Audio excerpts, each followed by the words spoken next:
இதுக்கு மேலே extend dot பண்ணக்கூடாது. இங்கே டாட் இருக்கு, இந்த டாட் அதாவது இங்கே இருக்கிறது நான் சொல்கிறேன், இந்த டாட் இருக்கா, அந்த டாட் உள்ளே போடுறது தான் சரி. ஓகேவா?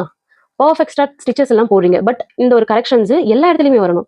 இந்த செயின் போடுறது வந்து நீங்கள் ஒரு ஃப்ளார் போட்டாலும் ஒரு ஒரு பட்டர்ஃப்ளைஸ் சம்திங் ஒரே ஒரு சின்ன புள்ளி வச்சாலுமே ஓகேவா? ஓகே, அதே ஒரு ஓட்டையில் குத்தணும். ஓகேவா? இல்லை எனக்கு இந்த இதுக்கும் செயின் ரொம்ப தூரமாக இருக்க மாதிரி இருக்கு அப்படின்னாக்கா இந்த நடுவில் ஒரு குட்டி செயின் போட்டுக்கோங்க.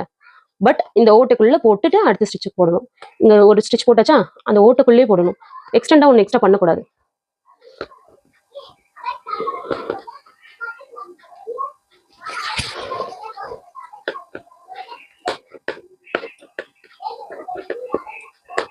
நம்ம செகண்ட் ஸ்டிச்சில் கற்றுக்கிட்ட மாதிரி சின்னதாக ஒரு ஸ்டிச் போட்டு திருப்பும் போது அந்த கார்னர் எட்ஜஸ் பர்ஃபெக்டாக திரும்பும். செகண்ட் ஸ்டிச்சு எப்படி பார்க்கறது, இதில் டே 1 டே 2 எல்லாமே ஆட் பண்ணியிருக்கேன். நீங்கள் செக் பண்ணி பாருங்க. தெரியலையா எனக்கு மெசேஜ் பண்ணுங்க, ஒரு கமெண்ட் பண்ணுங்க, நான் உங்களுக்கு ரீப்ளேஸ் கொடுக்குறேன். ஓகே ஓகே, இப்போ கீழே அதே கரெக்ஷன்ஸ்க்கு பார்ப்போமா? பர்ஃபெக்ட். இந்த இடத்துல ஒரு புள்ளி இருக்கு, இங்க லாக் இருக்கு, இங்க புள்ளி இருக்கு, இங்க லாக் இருக்கு, இங்க புள்ளி இருக்கு, இங்க லாக் இருக்கு. ஸோ அதுலேயே நீங்க கண்டினியூ பண்ணணும். அதுக்குன்னு எக்ஸ்ட்ராவா ஒரு செயின் போடக்கூடாது. இப்போ நான் திருப்பதினால ஒரு செயின் போட்டேன், ஆனாலும் பக்கத்துலேயே எனக்கு இருக்குன்னா நான் இன்னொரு செயின் போட்டேன். இப்போ லாக் இருக்கா, லாக்கை டிஸ்டர்ப் பண்ணக்கூடாதுன்னு நினைச்சீங்கன்னா லாக்கை ஒட்டியே ஒரு செயின் போட்டுக்கோங்க.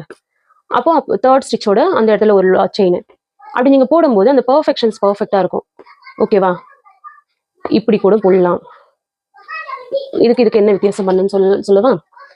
இங்க வந்து இதுக்கு முன்னாடியே செயின் போட்டிருக்கேன், இங்க வந்து இந்த லைனுக்கு அந்த பக்கம் செயின் போட்டிருக்கேன்.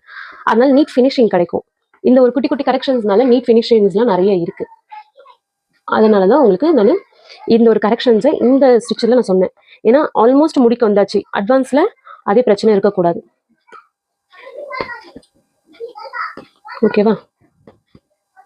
பேசிட்டே இருக்கும்போது 2 செயின் இடத்துல குத்த விட்டுட்டேன், ஆனாலும் அந்த இடம் எவ்வளவு ஃபினிஷிங்கா இருக்கு பாருங்க. அந்த ஹோல்ஸ் தெரியாம போடுறது எல்லாருமே போடலாம். அந்த பர்ஃபெக்ஷனோட போடுறதுன்றது சிலரால் மட்டும்தான் முடியும்னுவாங்கல்ல, அந்த மாதிரி தான். அந்த சிலர்ல நீங்க ஒருத்தர். அப்படி இவ்வளவு தூரம் செயின் போடும்போது எவ்வளவு கஷ்டமா இருந்துச்சு, இன்னைக்கு செயினை ஈஸியா போடுறீங்க. நாளைக்கு இந்த ஸ்டிச் போடும்போது கஷ்டமா இருக்கும், நாளைக்கு இந்த ஸ்டிச் ரொம்ப ஈஸியா போடுவீங்க.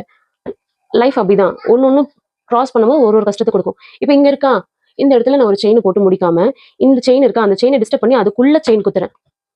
அப்ப எனக்கு என்ன ஆகுது, இந்த இடம் இருக்கா, இந்த இடம் ஒரு ஃபினிஷிங் கொடுக்குதா, ஒரு கேப் இல்லாம இந்த இடத்துல குட்டிய கேப் வந்திருக்கும், அது வராம ஃபினிஷிங் கொடுக்குதா? ஒரு செயின்குள்ள இன்னொரு செயின் குத்தும் போது கரெக்டான ஒரு ஃபினிஷிங் கொடுக்கும். ஓகேவா? இப்போ நான் நாட் போட்டுக்கிறேன். நாட் போடுறது எப்படின்னு நான் சொல்லி தந்திருப்பேன் ஆல்ரெடி, அதெல்லாம் செக் பண்ணி பார்த்துக்கோங்க. Okay okay.